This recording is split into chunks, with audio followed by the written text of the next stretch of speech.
Europe 1, 5h, 7h, Mathieu Noël. Voici pour les titres de ce 10 décembre 2018. Et l'actu aujourd'hui, c'est aussi la conférence internationale sur la migration qui s'ouvre à Marrakech au Maroc. C'est là que sera adopté le pacte mondial pour des migrations sûres, ordonnées et régulières. Bonjour Frédéric Schluss. Bonjour. Vous êtes ethnologue, directrice du département directrice de département au Muséum d'Histoire Naturelle de Paris. Vous publiez avec une quinzaine de chercheurs un manifeste sur les migrations. Un manifeste qui promeut quel message, quelle vision de l'immigration ? Le message, c'est un message scientifique, tout d'abord, évidemment.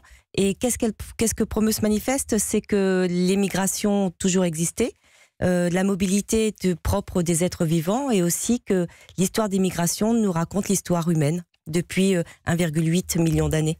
Alors justement, vous prenez du recul, vous avez l'analyse scientifique. Pour revenir dans une analyse qui est, disons, un peu moins scientifique, Marine Le Pen, la présidente du Rassemblement national, a affirmé sur Twitter qu'avec le pacte de Marrakech, la France reconnaît un droit à l'immigration généralisée. Certains gilets jaunes ont repris cette idée pour la dénoncer. Or, il faut peut-être rappeler tout simplement que déjà ce pacte de Marrakech n'est pas contraignant. On est dans un fantasme là sur ces... Oui, il n'est absolument pas contraignant. C'est écrit dès les premières pages, les États restent totalement souverains par rapport à ce pacte. Oui, c'est un engagement plus moral ou un idéal à atteindre. Alors justement, avec votre manifeste, vous espérez que le grand public, les politiques et les médias prendront enfin un peu de recul sur cette question migratoire.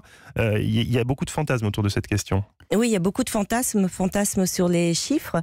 Et aussi, le manifeste souhaite rappeler qu'il y a des réalités biologiques, démographiques, historiques, sociales, qu'il faut prendre en compte. Et on souhaite en fait partager, sur un petit texte assez court, puisqu'il fait une quinzaine de pages, partager un certain nombre de faits et d'analyses scientifiques. Justement, quels sont les grands chiffres qui permettent de recadrer un peu les débats ? Les grands chiffres, alors il y a un chiffre intéressant, c'est qu'il y a seulement 3% de la population qui migre effectivement. 97% vit dans le pays dans lequel il est né. Ça, c'est effectivement un chiffre auquel on ne s'attend pas, parce qu'on en parle tellement. Et les flux migratoires sont surtout concentrés sur le sud, c'est ça ? Oui, en fait, ce qu'il faut aussi dire, c'est... Non, il y a beaucoup de flux migratoires. Il y a des flux qui sont sud-nord, des flux qui sont est-ouest, des flux qui sont sud-sud. Mais ce que l'on craint souvent, c'est cette thématique du grand remplacement, mais en fait qui n'a pas de sens, parce qu'en Afrique, il y a quand même 84% des populations qui restent à proximité quand ils migrent dans le pays à côté de chez eux. En Afrique. Voilà, c'est ça. C'est ça qu'il faut rappeler. Vous parlez, on est aujourd'hui la journée mondiale des droits de l'homme. Vous rappelez aussi que le droit à circuler librement fait partie de la Déclaration des droits de l'homme. C'est l'article 13. On a tendance un peu à l'oublier. Oui, toute personne a le droit de quitter son pays.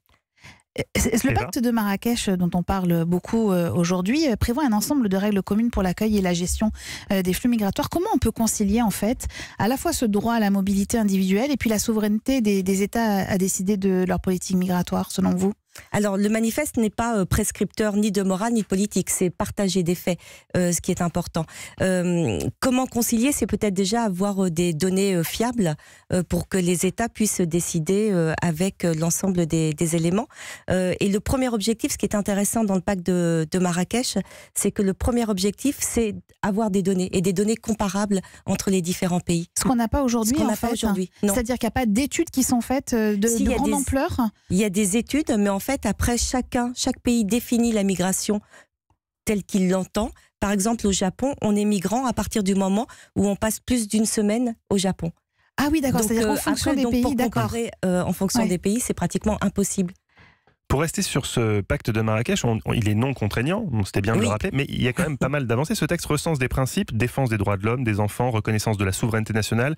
Il liste des propositions pour aider les pays à faire face aux migrations, échange d'informations, expertise, intégration des migrants. Il interdit les détentions arbitraires, n'autorisant les arrestations qu'en dernier recours. C'est quand même un texte ambitieux. Oui, c'est un texte ambitieux, parce que ce qu'il faut aussi noter, les analyses le montrent, c'est qu'il y a un inégal droit à la circulation. Vous m'interrogiez tout à l'heure sur le droit à la circulation, il est totalement inégal. Les pays développés, riches, les personnes ont le droit de migrer. Ce sont des expatriés, des personnes qui vont travailler, des coopérants, alors que dans l'autre sens, il y a un frein à cette migration. Donc il faut effectivement réfléchir. Le titre, je crois, c'est des migrations sûres, ordonnées et régulières. C'est ça. Je vais me faire l'avocat du diable l'espace d'un instant.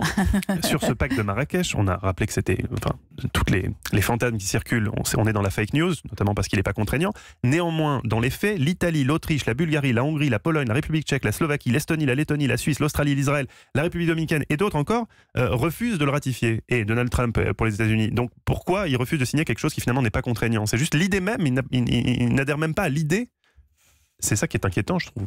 Oui, c'est assez inquiétant et pour nous scientifiques, on n'a pas d'explication, sauf à considérer après des questions politiques internes, de politique interne. D'image vis-à-vis de leurs électorats. C'est ça, parce que vraiment ce texte-là n'est pas contraignant. Les États restent souverains, mais ça a été pareil lors de la Déclaration universelle des droits de l'homme, dont on fête les 70 ans aujourd'hui. Il y a eu beaucoup de tractations, il y a des pays qui n'ont pas voulu... ça, on l'a peut-être oublié, oui. Oui, ça n'a pas été si simple, ça paraît évident aujourd'hui, Déclaration universelle des droits de l'homme, et pourtant, cette Déclaration universelle des droits de l'homme, elle n'est pas non plus contraignante. Ce sont des idéaux à atteindre, et il y a eu les mêmes difficultés. Dans l'article 13, toute personne a le droit de quitter son pays, mais il n'a pas été question, en fait, de dire...